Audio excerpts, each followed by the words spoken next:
सभी विद्यार्थियों को नमस्कार। मैं उमेश माथुर क्लासेज और फबीज इंस्टीट्यूट ऑफ मैथमेटिक्स के प्लेटफॉर्म पर आपका स्वागत करता हूं। क्वेश्चन ऑफ द डे में पिछली क्लास वाला क्वेश्चन लेते हैं। Question 14, limit of 1/n plus 1/n plus 1 plus 1/n plus 2 plus 1/n plus 3 plus dot dot dot 1/3n। और 3n को क्या लिख सकते हैं आप? 1/3n को लिख सकते हैं 1/n प्लस 2n।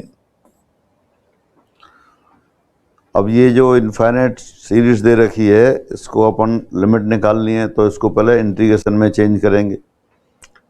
ये सीरीज बराबर हो गई limit of summation 1/n plus r varies from 0 to 2n, n plus 0, n plus 1, n plus 2 up to n plus 2n। 3n है तो 2n हो गया। फिर इसको आपने n से ऊपर डिवाइड किया, n से नीचे।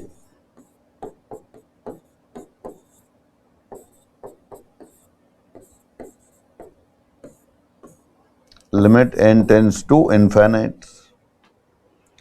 अब r/n के लिए x, 1/n के लिए dx पुट कर दिया। समीशन को इंटीग्रेशन से चेंज कर दिया। 1/n के लिए dx, r/n के लिए x रख दिया। लिमिट्स चेंज करेंगे। सीमाएं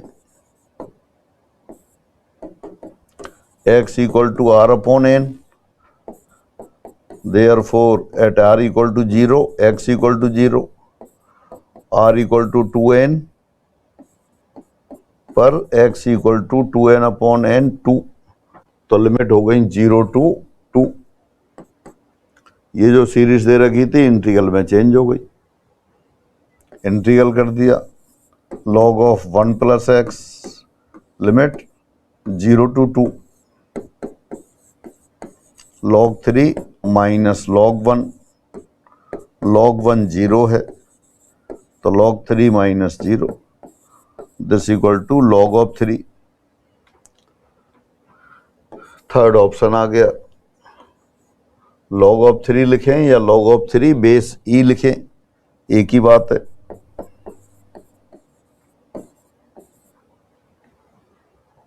तो ये सॉल्यूशन हुआ।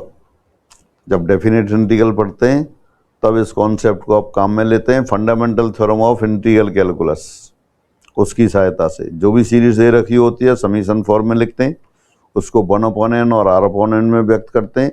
1/n के लिए dx, r/n के लिए x, और x इक्वल टू r/n से लिमिट चेंज करते हैं। समीशन को इंटीग्रल से बदल देते हैं। इंटीग्रल में कन्वर्ट आ गया, वैल्यू आ गई। फिर आगे बढ़ते हैं। बिंदुओं P a cos alpha, a sin alpha तथा Q a cos बीटा तथा a sin बीटा के मध्य दूरी है। The distance between the points P and Q is. Simple distance फॉर्मूले से कैलकुलेट कीजिए, आंसर आ जाएगा। फिर मैसेज कीजिए। आज के लिए इतना ही रखते हैं, अगली क्लास में मिलते हैं। सभी को नमस्कार।